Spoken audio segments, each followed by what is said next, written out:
kuma ye sabanan ye député bulon ye naaninan an bɛ se k'a fɔ o ye cour suprême ye duurunan ye cour constitutionnelle ye wɔɔrɔnan an bɛ se k'a fɔ ko o ye haute cour de la justice ye wolonfilanan an bɛ se k'a fɔ ko o ye min ye an bɛ mun wele ko au conseil des collectivités ani seginna a bɛ kuncɛ ni conseil économique social et culturel ye donc olu de ye jamana cakɛdabaw ye u kelen kelenna o kelen kelenna u n'u ka baara don u ti ɲami ɲɔgɔn na an bɛna an da so ma sisan Mamadu Berete de y'an ka bi maa welelen an minnu bɔra k'an ta sisan an b'aw fo aw ka ɲɛmadali la bɛɛ y'a walawalali kɛnɛ n'a bɛ sigi démocratie 101 maaw fɛ kunɲɔgɔn fila o kunɲɔgɔn fila an bɛ kuma min ye jamana yɛrɛ jamu fanga kan an bɛ kuma bɛɛya kan an bɛ kuma bɛɛjɛ fanga kan o bɔlen kɔ a la an bɛ ɲɛfɔli kɛ jamana yɛrɛ sigicogo adamadenya tacogo ani maaya ko an bɛ kuma nin bɛɛ lajɛlen kan an bɛna an ka maa welelen fan fɛ hali bi an k'a daminɛ président de la république la ale ka baara ye mun ye. Président de la république lui il est élu pour un mandat de 5 ans au suffrage universel direct à 2 tours. Donc il est le gardien de la constitution, il est le garant de l'indépendance, de l'intégrité territoriale, de l'unité nationale et aussi les traités et accords nationaux. Il veille aussi au bon fonctionnement des pouvoirs publics et la continuité de l'État. Le président de la République est le chef suprême des armées et il préside le Conseil supérieur de la magistrature. Il nomme le Premier ministre et les autres ministres sur proposition du Premier ministre. Donc, il y a les Baraouye, le président de la République, ale kɔni o tɛ gulo cakɛda la nka o bɛ gulo maa yɛrɛ de la n'o ye président de la République yɛrɛ ye a bɛ sigi fana ni kalata ye kalata mun bɛ se ka kɛ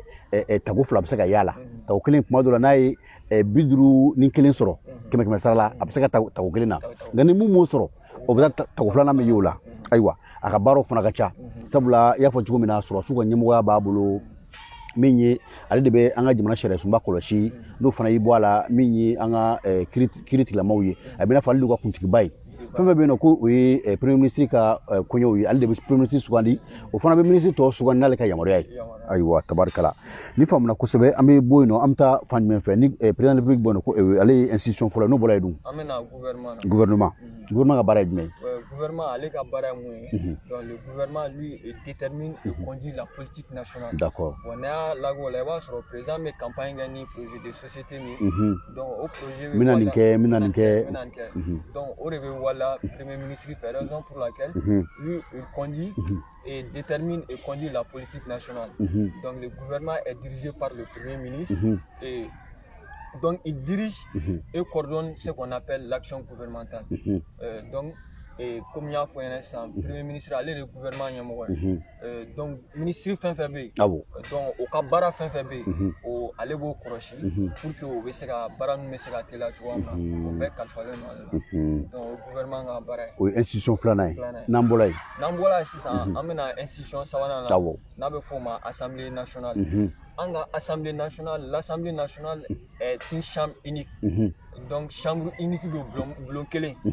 donc en même moment sera le format wasadon oui justement bloquer ça mila tigɛ miga kuma tigɛ mais yɔrɔ dɔw la b'a sɔrɔ Sénat bɛ yen nɔ donc o la a bɛ kɛ bulon fila ye mais anw tɛ assemblée nationale dɔrɔn de d'accord tabarikala donc mɔgɔ min bɛ siéger o ye député ye donc olu fana bɛ ta mandat la olu ka mandat ye 5 ans donc kala bɛ ta olu ka circonscription na donc n'u tal'o ye o bɛ na bulonba la olu ka yɔrɔ bɛnnen don baara fila ma olu bɛ sariya ta ani ka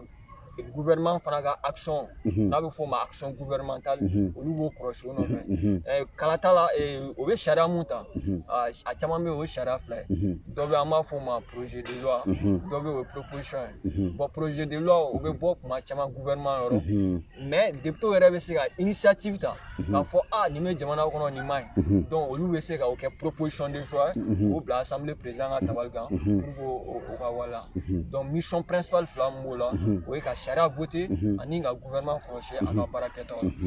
tabarikala o kun ye assemblée nationale ale kun ye an ka institution sabanan ye an ye mun ka baaraw ɲɛfɔ naaninan sisan an bɛna cour suprême na cour suprême n'o ta cour suprême est présidée par un magistrat de l'ordre judiciaire nommé par le président de la République, conformément au Conseil supérieur de la magistrature. Donc, nous faisons il est là pour assurer le bon fonctionnement de la justice. Ensuite, à Kabarala, il est assisté d'un vice-président qui est aussi nommé dans les mêmes conditions que lui. Donc, nous avons une session judiciaire, session administrative, une session de compte. Donc, anga jamana yɛrɛ pour que dɔɔni an ka bɔ fɛn kɔnɔ dɔɔni mais ni nana an ka sariya yɛrɛ la sisan ale de an ka sariya degré donc n'ale y'a bila yɔrɔ min na mɔgɔ si se ka bɔ o kan donc a tacogo mɔgɔ min don président de b'a choisi o fana bɛ ta magistrat cɛla magistrat ka ordre judiciaire bɛ yen o bɛ ta o cɛla mais proposition bɛ kɛ président conseil des supérieurs de la magistrature la tɔgɔ bɛ yira a la o yɔrɔ la donc ne kan ka choisi donc a bɛ sɔrɔ ka ta ale fana bɛ tɛmɛ a ka baara la mɔgɔ fɛ n'a bɛ fɔ vice président o n'ale tacogo bɛɛ fana ye kelen tabarikala o kun ye naaninan ye n'an bɔra yen nɔ jumɛn ye duurunan ye an bɛ na duurunan na o ye cour constitutionnelle ye n'a bɛ fɔ o ma juge de la constitutionnalité de la loi donc lui ale bɛ i n'a fɔ fɛn fɛn bɛ constitution concerné ale b'o juger ensuite il garantit les droits des personnes humaines et la liberté publique ensuite n'an bɔra yen tuguni i b'a sɔrɔ lui aussi il est chargé ça veut dire de veiller, sinon il est chargé de la régularité des élections présidentielles, législatives et avec un référendum. Donc, on fana kalifalen no ala. Ka baara fan dɔ ye ni président kalata bɛ yen nɔ député ta ani ni sariya sunba kan ka falen yɛlɛma kan ka don o la u b'o fana baara kɔlɔsi. Et puis a jaabi laban bɛ bɔ olu de fɛ. Ensuite comme olu bɛ parce que tous les institutions ont pour la mère la constitution.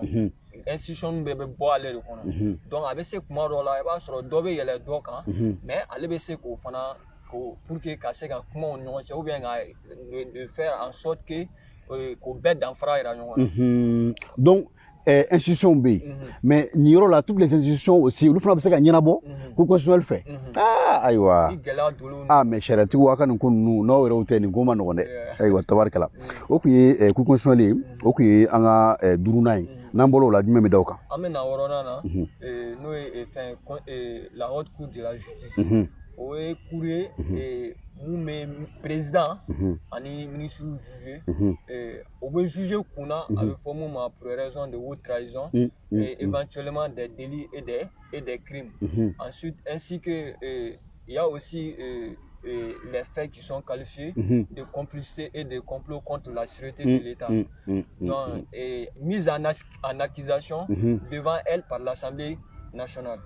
Donc ensuite, la mise en accusation est votée par un scrutin public et devant l'Assemblée nationale à la majorité des 2/3 des députés. Et ces membres sont désignés par l'Assemblée nationale. Donc, allez courir et nous me présent en ministre juge. Mais il faut donc avoir ministre présent me juger au nom qu'à mener aller rien assemblée nyakoro. Donc nous au Kela, donc si ça a obé sorogana muna avec faut ma voter. Donc au vote il faut ça député c'est ça ça va sigila faut flaga voter. Donc ni flaga voter là ça. Donc mise en accusation mais claque à segogata cour suprême là. Donc procureur va avec ta doma, on soroga blagata et faire na haute cour de la justice là. Donc on me sorogata muna avec faut mon jugement. Donc chara avait forum là. Donc on sorogo nous para bolo là. N'a fɔ ça haute cour de la justice ka baara ye ale y'an ka wɔɔrɔnan ye wolonwulanan o ye jumɛn ye. Wolonwulanan an b'a fɔ ma au conseil des collectivités territoriales. Donc olu ka baara ye d'abord c'est d'étudier et donner leur avis sur toutes les questions de développement régional et local. Notamment précisément on parle aussi des questions d'environnement et surtout l'amélioration de la qualité de vie des citoyens dans la collectivité territoriale. Donc olu ka baara fanba bɛnnen don o ma. Donc olu bɛ hakilinan di u b'u ka hakilinan fɔ ani ka tila ka fɛnw lajɛ ça veut dire question environnementale b'a la amélioration de vie jiko b'a la ka se ka bɛn o ka sirako kuranko voilà ekɔlisow voilà ka bɛn o ka sigidaw ma o ka collectivité kɔnɔ. tabarkala o kun y'an ka wolonwulana ye a seginna ye jumɛn ye seginna ani o y'a laban ye awɔ o ye conseil économique et social donc olu bɛ participer commission bɛɛ la à l'intérêt économique social et culturel donc à cet état, à l'intention du président de la République, du gouvernement et de l'Assemblée nationale, le recueil des attentes, le recueil annuel et des attentes aux besoins des problèmes de la société civile avec des orientations et propositions. Donc, comme il y a fait économie, en développement social, en culturel, olu b'a bɛɛ la donc o la tuguni san kɔnɔ o bɛ fɛn dɔ kɛ a bɛ fɔ mun ma recueil annuel donc o b'o élaborer pour que ka président gouvernement ani assemblée hakili jigi k'a fɔ problème min bɛ société civile kan nin y'o ye o tɛ dɔw ma dɛ o bɛ tila ka orientation dɔ d'o ma n'a tɛmɛna nin sira in fɛ ni a bɛ nɔgɔya ka tila ka proposition dɔ kɛ donc olu ka o baara b'o kɛ san sɔrɔ o b'o recueil annuel kɛ bon olu fana la tuguni i b'a sɔrɔ mɔgɔ min b'o composer o bɛ concerné donc i b'a sɔrɔ an labanna ka institution fila min fɔ malien de l'extérieur b'o fila fana association bɛ ɲɔgɔn sɔrɔ a kɔnɔ association fêtière musow ka mɔgɔ b'a la jeunes ka mɔgɔ b'a la religieux ka mɔgɔ b'a la donc yɛrɛ b'a sɔrɔ o bɛ a ka ca ala fɛ o bɛ proposition mun kɛ parce que organe consultatif don n'a a dɔw tala ba la gɛlɛya caman bɛ a bɛ wuli voilà donc nin ye ka ɲininkali ye nin ye institution seegin ye an'u ka mission ye tabarikala an ye ɲɛfɔli kɛ min ye institution minnu bɛ yen nɔ an ka jamana kɔnɔ dɔw ko an ka cakɛdabaw minnu bɛ yen nɔ n'u bɛ jamana yɛrɛ ɲɛnabɔ dɔw ko jamana yɛrɛ sɛmɛyiriw dɔw ko jamana kulomaw dɔw yɛrɛ ko k'a fɔ fɛn minnu bɛ yen ni jamana tɛ se ka taa kɔ anw fɛ yan nɔ seegin don an bɔra k'o seegin de ɲɛfɔ u ka baara kelen-kelenna ka baara ye min ye min y'an ka maa welelen a bɔra k'a da don o de la sisan ni nin bɛɛ fɔla o kɔrɔ de ye nin kelen-kelenna n'a ka baara don mais an bɛ don min na Mali kɔnɔ i n'a fɔ bi jumɛn de bɛ nin institution seegin na mun tɛ ka baara kɛ mun tɛ yen. bon Abdou i ka ɲininkali diyara n ye kosɛbɛ ni institution seegin na ne y'a daminɛ kabini président ma bɛ yen ne ye chance sɔrɔ ka taa formation dɔ la a tun bɛ f'o ma les dysfonctionnements des institutions an kumana nin thématique kan o y'a sɔrɔ hali président ma bɛ yen parce que n'i nana ta k'a lajɛ ni institution min fɔra cogoya min na n'o ye baara kɛ a cogoya la gɛlɛya caman bɛ yen o bɛ tɛmɛ an kan komi an yɛrɛ b'a fɔ an ka démocratie ko c'est un jeune démocratie donc il est temps maintenant an ye san 30 min kɛ démocratie la an ka analyse kɛ ça veut dire ka ni institution ta mais kuma dɔ bɛ yen kuma caman i b'a sɔrɔ a bɛna sama na jamana kɔnɔ an ka révision kɛ an kana taa mais il va falloir que an ka taa révision na parce que e ni institution seegin min fɔ ne ko ne ma mun bɛ fonctionner fila dɔrɔn de bɛ fonctionner kan sinon a tɔ wɔɔrɔ si tɛ fonctionner o fila ye jumɛn ye o cour suprême ani conseil économique et social sinon président de la république o tɛ yen. an bɛ don min na fɔ bi o tɛ yen président de transition de bɛ yen chef de l'État assemblée tɛ yen o tɛ yen tiɲɛ yɛrɛ la conseil de bɛ yen nɔ olu bɛ CNT kɔnɔ o gouvernement fana bɛ yen a tɛ yen n'an b'a an nin bɛ mun laɲini mun kɛ o t'o ye o bɛ t'o kɔnɔ o bɛɛ t'o kɔnɔ donc fana cour constitutionnelle ale sigira sigi cogoya min na bɛɛ b'o kalama parce que élection min kɛra n'o ma ɲa aw yɛrɛ nana se fo ka taa se o cour yɛrɛ cili ma donc à la art mɔgɔ caman b'a fɔ cour ma sigi sariya kɔnɔ a tɛ sariya respecté donc o bɛ yen conseil de collectivité olu ka mandat banna a mɛnna a ma renouveler donc olu fana tɛ ka fonctionner donc haute cour de la justice a tun bɛ constitution kɔnɔ mais ce n'était pas actif IBK ka régime de tun nana k'a essayer k'a bila baara la donc même avec tout ça an y'a ye u kan ka baara kɛ cogoya min na gɛlɛyaw b'a la fo ka yɛlɛma don a kɔnɔ donc ne kɔni ka mun ye ne y'a ye dysfonctionnement min bɛ yen ça veut dire institution t'an ka réalité représenter i n'a fɔ an ka société an n'an ka tabiyaw n'an ka tradition bɛ taa cogoya min na donc il est temps an ka segin o ma ka institution ɲɛnamaw yɛrɛ dilan mun na an ka vie bɛ taa ani mun na an ka société bɛ taa parce que n'an m'a sɛbɛn constitution min na i b'a dɔn nin constitution in ta an ka constitution ye i bɛ fɛn baden ta la a n'an ka réalité tɛ taa donc il est temps que an ka segin o ma pour que an bɛ se ka chaque fois coup d'état ni fɛn ninnu caman ka se ka bɔ la ne yɛrɛ kɔnɔ il est temps que an ka segin an ka jamana fɛn caman kan janko sariya sunba min bɛ yen n'an kɛlen bɛ k'an kɔ sɛmɛyɔrɔ k'o ye constitution de ko don mun dilanna ka bɛn février kalo tile 25 ma san 1992 donc gɛlɛyaw b'a kɔnɔ révision constitutionnelle an kan k'a kɛ nka waati jumɛn don jɔ ma kɛ ala ye k'o dɔn an ka bi baro kɔni an bɛ se k'a fɔ kulu sela siana min ye maa welelen Mamadu Berete an bɛ kuma lasigi i ma karamɔgɔ dakuɲɛ fila min b'i bolo folikan na ka ɲɛsin lajɛbaw ni lamɛnbaaw ma ka ɲɛsin an yɛrɛ ka tɔndenw ma i bɛ se k'o kɛ an ka so ka baro kuncɛ. Dakuɲɛ fila min bɛ ne bolo ka se lamɛnbagaw bɛɛ lajɛlen ma n b'a fɔ ni ce mun y'u ka temps ta k'an lamɛn nin waati in na k'a fɔ ɲɛna nin bɛɛ fasoden ɲumanya wale dɔ ye. Ok. Parce que ka nin ɲɛfɔ mɔgɔw ɲɛna ni nafa ka bon kosɛbɛ hali ni se yɛrɛ b'an ye an bɛ se ka wuli ka taa an ka togodaw la an bɛ kan o kan a bɛ mɛn kan o kan la faut que an ka ɲɛsin nin ma parce que kuma dɔ la mɔgɔw b'a fɔ politique tɛ fɛn ɲɛnama ye mais n'an sigila k'u to yen o tɛ n'an sago kɛ